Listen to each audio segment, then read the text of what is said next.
और आज अभी भाजपा का थोड़ा दम बढ़ा है तो उसको भी कोई दूसरा कुशवाहा नहीं मिला,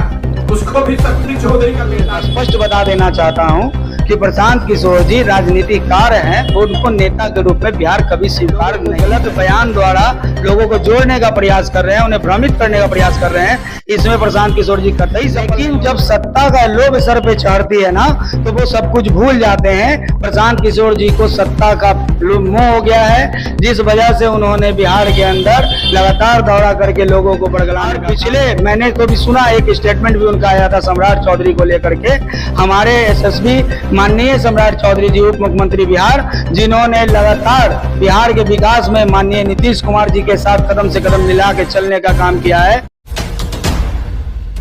हमारे साथ ही भारतीय जनता पार्टी के मनीष जी हैं, ये आयुष विभाग में है। आयुष विभाग का सारे कार्य को यही देखते हैं और हम इनसे बात करेंगे कि अभी जन स्वराज पार्टी के अध्यक्ष प्रशांत किशोर जिस तरह से राजनीति में सक्रिय हो गए हैं, एक के बाद एक सारे पार्टी पे इल्जाम लगा रहे हैं, उसी क्रम में उन्होंने एक बयान दिया है सम्राट चौधरी को लेकर के।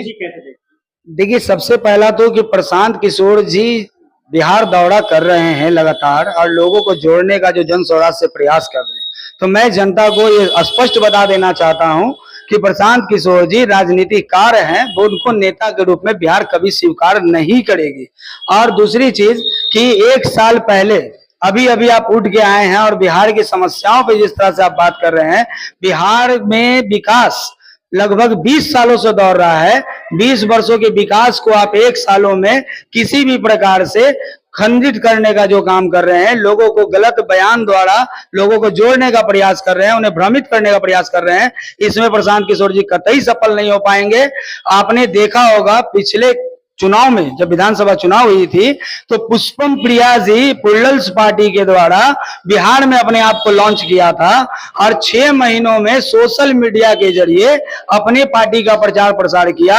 243 सीटों पर कैंडिडेट खड़ा करने का काम किया। और जैसे ही चुनाव का जब रिजल्ट आई, सारे सीटों पे जमानत जब्त हुआ, तो पुष्पम प्रिया आज के डेट में विलुप्त हो चुकी है। ठीक उसी प्रकार हमारे प्रशांत किशोर जी भी बिहार के अंदर अभी जिस प्रकार से सब कुछ कर रहे हैं, और फिर जब चुनाव होगी, जनता जब हमारे बिहार के विकास को चुनाव में जिताएगी, जब हमारे एनडीए की सरकार की जीत होगी ना, तो वैसे ऐसे प्रशांत किशोर फिर से कहीं और दिखाई देने लगेंगे। पार्टी के लिए भी काम कर चुके हैं, जदयू के लिए काम कर चुके हैं, टीएमसी के लिए भी काम कर चुके हैं। अब वो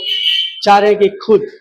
देखिए, जनता के बीच रहकर पहले भारतीय जनता पार्टी के लिए काम किए हैं, सही है, लेकिन जब सत्ता का लोभ सर पे चढ़ती है ना, तो वो सब कुछ भूल जाते हैं। प्रशांत किशोर जी को सत्ता का मोह हो गया है, जिस वजह से उन्होंने बिहार के अंदर लगातार दौरा करके लोगों को बरगलाने का काम कर रहे हैं। और पिछले मैंने तो भी सुना, एक स्टेटमेंट भी उनका आया था सम्राट चौधरी को लेकर के। हमारे एसएसपी माननीय सम्राट चौधरी जी, उप मुख्यमंत्री बिहार, जिन्होंने लगातार बिहार के विकास में माननीय नीतीश कुमार जी के साथ कदम से कदम मिला के चलने का काम किया है, और उनको गलत साबित करने और उनके पिताजी को लेकर जिस तरह से उन्होंने बयान दिया कि शौकनी चौधरी जी जब जब बिहार में सरकार बनी है, चाहे वो आरजेडी की हो, कांग्रेस की हो, जीतन राम मांझी जी की हो, नीतीश जी की हो, या फिर भाजपा की जब बात करते हैं कि उन्होंने विधायक बनकर आया, कभी मंत्री बनकर आए, तो उन्हें पता होना चाहिए कि जनता की सेवा करने के लिए पार्टी का भी त्याग करना पड़े तो कर देना चाहिए। एक अच्छे नेता का ये पहचान है।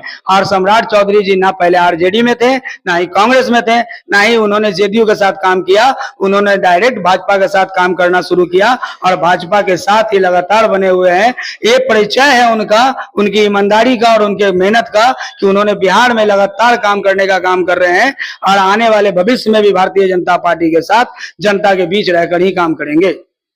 हाँ, मनीष जी थे, इन्होंने बहुत बेबाक तरीके से प्रशांत किशोर जी को उन्होंने जवाब दिया अपने उप मुख्यमंत्री सम्राट चौधरी, जिस तरह से उन्होंने इल्जाम लगाए थे।